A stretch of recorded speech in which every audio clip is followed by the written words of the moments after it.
Welcome, and thanks for joining us today. You're listening to the Women's Broadcast Television Expert Spotlight Show, and I'm your host, Shea.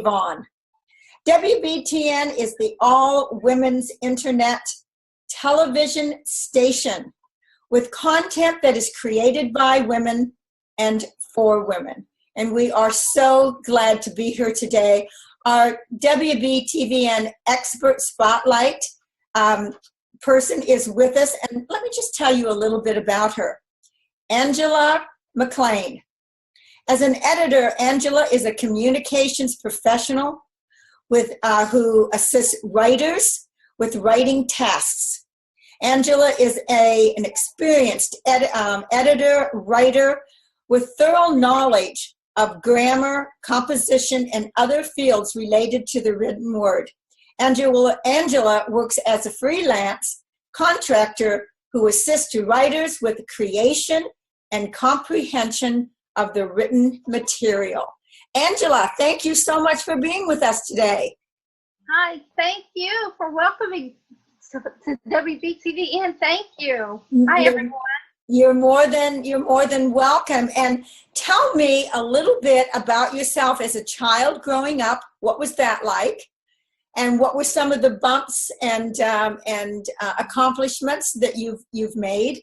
Obviously, doing editing and helping people with the grammar part of it, and getting all of their materials, ready to take themselves to the next level is fantastic. So I want to hear all about that. Thank you so much. Well, it started as far as dealing with when I was a little girl. I've always been interested in reading and writing. When it involves traveling, I've always had a book in my hand as far as with reading and so forth, and it was just hard to take a book from me. And then in the process, as far as dealing with, I discovered writing.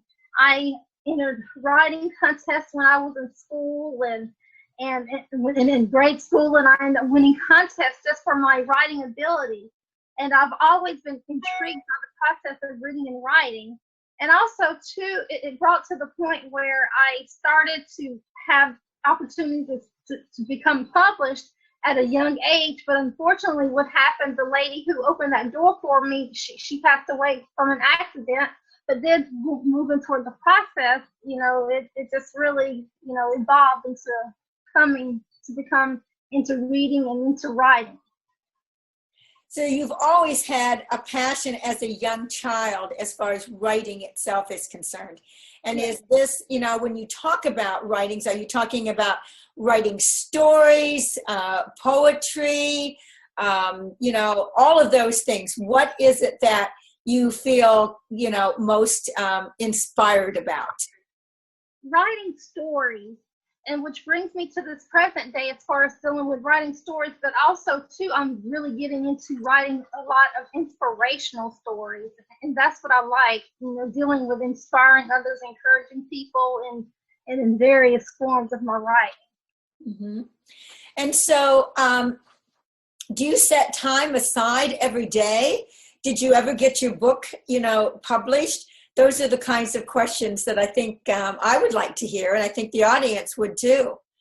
Yes, I do set aside time. If not every day, most of the time I spend time with writing and coming up with various ideas as far as to the point where I am working on becoming published, as far as dealing with and these ideas, they keep flowing, they keep coming, but I'm going to have to take the time to commit to one. And once I get that one idea out, then the others will come. And what happens is I have notebooks filled with my written word.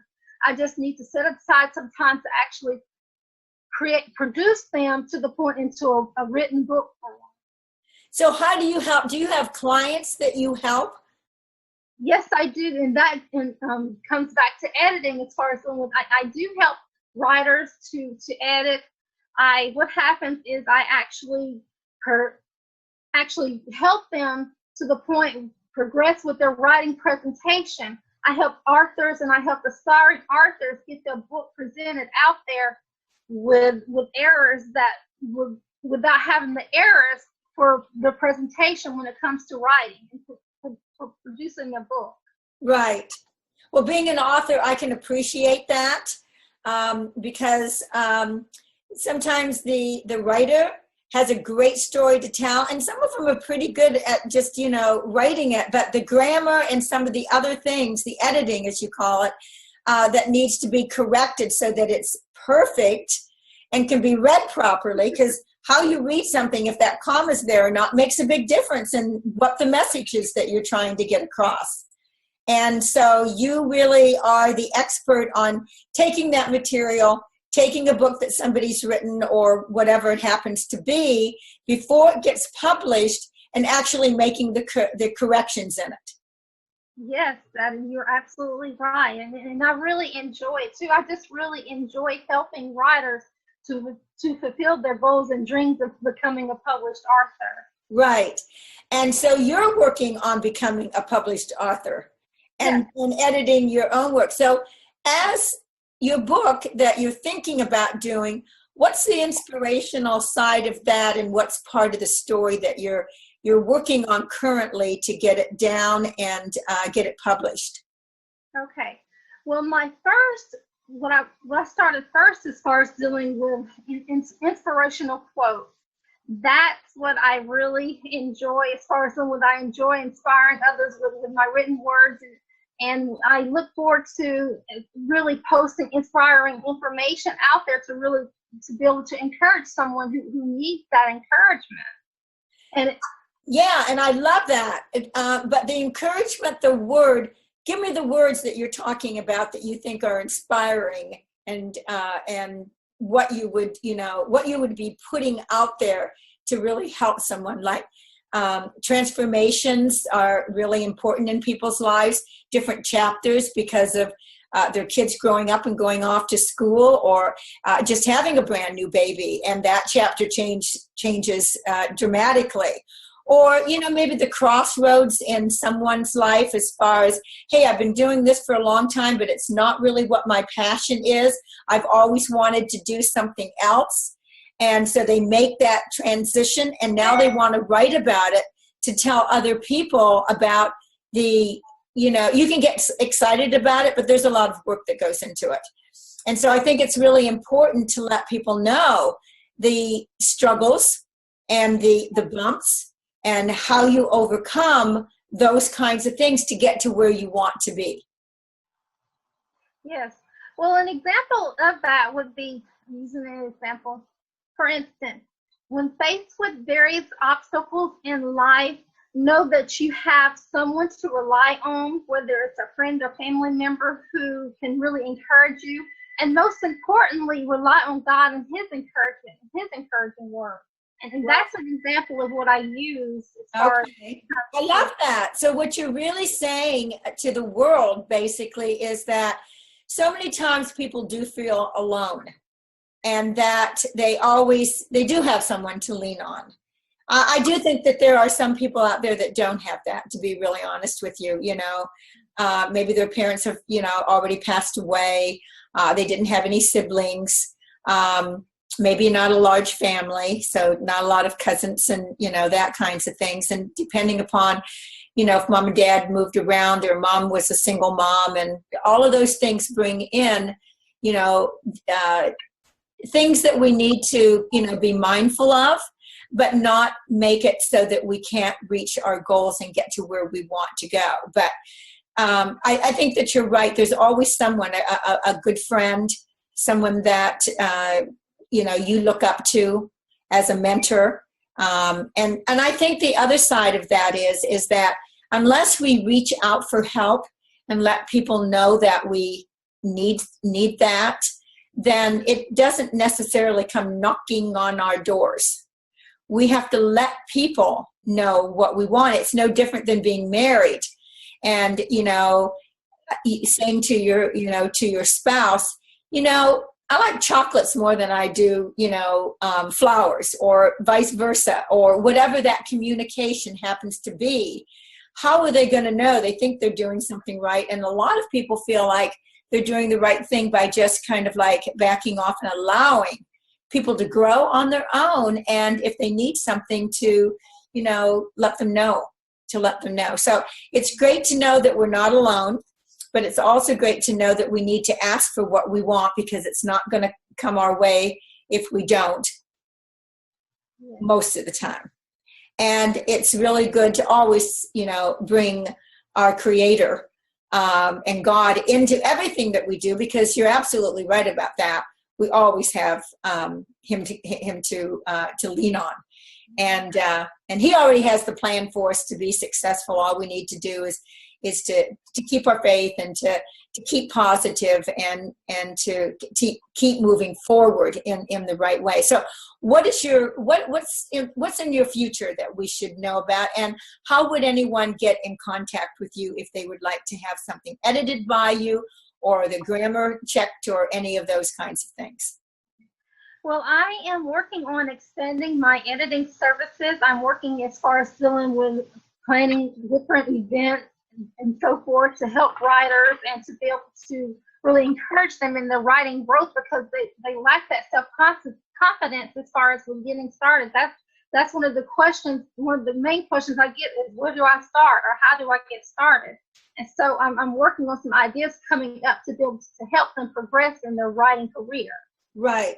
And so my question to you, and not to put you on the spot, but to encourage you, is, what words or whatever could we offer you, or you offer yourself, to get your book done? Great question.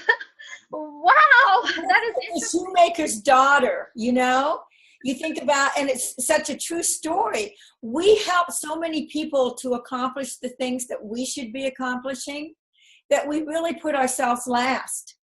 And one of the things in trying to help women to lift themselves up is to be able to help them to get done what they want to do that they're already doing for everyone else.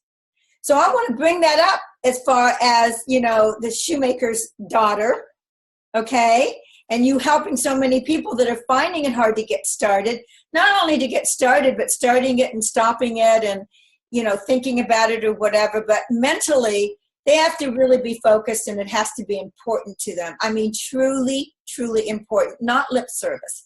It's got to be something that they actually want to do, because they have a message for a broader audience.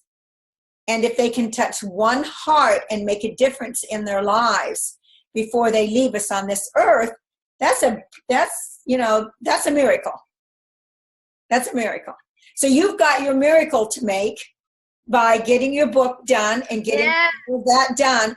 And also think about the empowerment that you give everyone else that needs to get started and gets finished with it, because you can show them yours. Yeah? That's true. Yeah, it is true.